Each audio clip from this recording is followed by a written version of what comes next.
حضرت ابن عساکر ابی دردہ سے روایت کو نقل فرماتے ہیں کہ جناب محمد مصطفیٰ احمد مجتبیٰ صلی اللہ علیہ وبارک وسلم سرکار نے اپنے غلام جناب حضرت بلال حبشی پاک کو خواب میں زیارت کرائی اور فرمایا، اے بلال، کیا کوئی اس انداز میں اپنے ساتھ اور اپنے پیاروں کے ساتھ کوئی کرتا ہے؟ کبھی بھی ہماری اس زیارت کو آپ نہیں آئے اور ہمارے روزے کی آپ نے کبھی زیارت ہی نہیں کی، تو اتنا ظلم و زیادتی کی جاتی ہے۔ جیسے ہی خواب کی کیفیت میں جناب حضرت بلال حبشی پاک نے خواب میں آقا دو عالم صلی اللہ علیہ وسلم سرکار کی محبت بھرا پیغام آپ نے سماعت فرمایا، تو بس اپنی سواری کو تیار کر کے مدینۃ المنورہ کی طرف رواں دواں کر دیا، اور جب مدینۃ المنورہ کی سرزمین پر آپ نے قدم رنجہ فرمایا، جیسے ہی قبر انور کو، روضہ رسول کو دیکھا تو آپ کی بے ساختی کے ساتھ آنکھوں سے آنسو بہنا شروع ہو گیا، نزا کی حالت طاری ہو گئی اور کیفیت بدل گئی اور بے ہوشی کے عالم میں اتر گئے،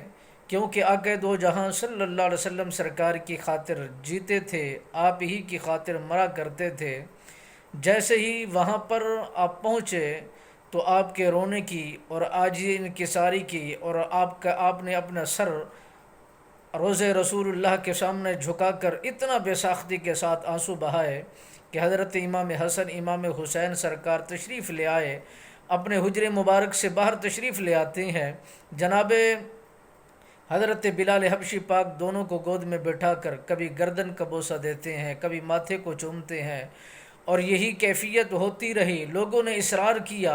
اے بلال، آپ تشریف لے آئے ہیں، اذان تو ایک مرتبہ سنا دیجئے، آقا نامدار صلی اللہ علیہ وسلم سرکار کی یاد کو تو تازہ کر دیجئے۔ حضرت بلال حبشی پاک کو میرے آقا دو عالم صلی اللہ علیہ وسلم سرکار کے رخصت ہونے کے بعد حضرت سیدنا صدیق اکبر پاک نے کئی مرتبہ اصرار کیا کہ اذان سنائی جائے، تو حضرت بلال پاک نے عرض کی، حضور، میں مانتا ہوں آپ نے مال دے کر مجھے خریدا ہے، میں جانتا ہوں کہ آپ نے مال قربان کر کے مجھے خریدا ہے، اگر آپ کی رضا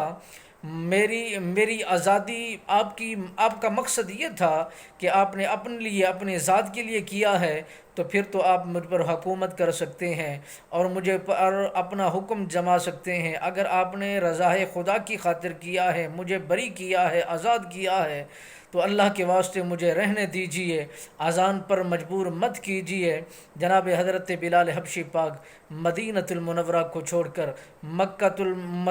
ملک شام کی طرف روانہ ہو گئے۔ جب یہ پیغام خواب کی صورت میں ملا تو آپ تشریف لے آتے ہیں۔ جناب حضرت امام حسن امام حسین پاک کو لوگوں نے عرض کی، حضور، آپ اگر کہیں گے تو حضرت بلال پاک اذان دیں گے، اگر نہیں کہیں گے تو اور کسی کی بات نہیں مانیں گے۔ تو حضرت امام حسن امام حسین پاک نے اصرار فرمایا، تو حضرت بلال پاک نے جب چھت پر چڑھ کر جس جگہ پر کھڑے ہو کر اذان پڑھا کرتے تھے، اسی جگہ پر چڑھ کر جب اذان پڑھی گئی، اللہ اکبر اللہ اکبر، اشہد ان لا الہ الا اللہ، یہ جملے دہرائے گئے، اشہد ان محمد الرسول اللہ پر جب پہنچے تو وہ کوئی ایسا گھر نہیں تھا مدینہ کی گلیوں میں جہاں سے رونے کی آواز نہیں آ رہی تھی، اور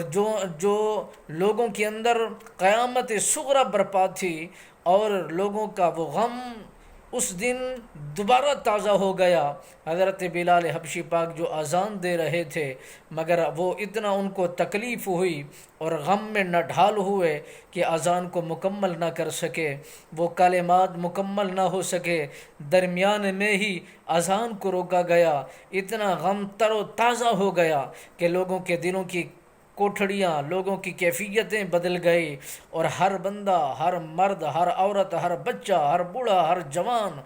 آقا دو عالم صلی اللہ علیہ وسلم سرکار کی محبت میں رو رہے تھے اور آنکھوں سے آنسو برسا رہے تھے، یوں تڑپ رہے تھے جیسے مچھلی پانی کے بغیر تڑپتی ہے۔ تو اس انداز میں ان کی کیفیت تھی، ان کی حالت تھی۔ میرے آقا نامدار صلی اللہ علیہ وسلم سرکار کے جو غلام ہیں، وہ انہی کے علاوہ اذان نہیں دیتے تھے، بس آقا دو عالم صلی اللہ علیہ وسلم سرکار کو انہی کے دیکھ کر انہی کے سامنے انہی کا نام لیا جاتا تھا، انہی کے سامنے رب رحمان کا نام لیا جاتا تھا۔ وہ عشق میں اتنا کوٹے ہوئے تھے اور اتنا ڈوبے ہوئے تھے، ان جیسا عشق کسی اور کے اندر موجود نہیں ہے، ان جیسی محبت کسی اور کے اندر نہیں ہے۔